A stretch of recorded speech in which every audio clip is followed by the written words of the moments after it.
Everything's fine. That's it. Walk on. As an observer of that, how would you feel if the roles were reversed?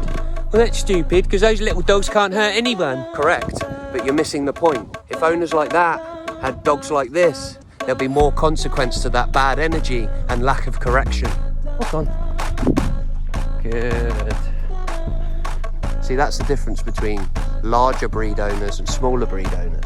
Larger breed owners have to train their dogs. They have to be calm, kind and courteous because they don't get any second chances, and society doesn't afford them any excuses.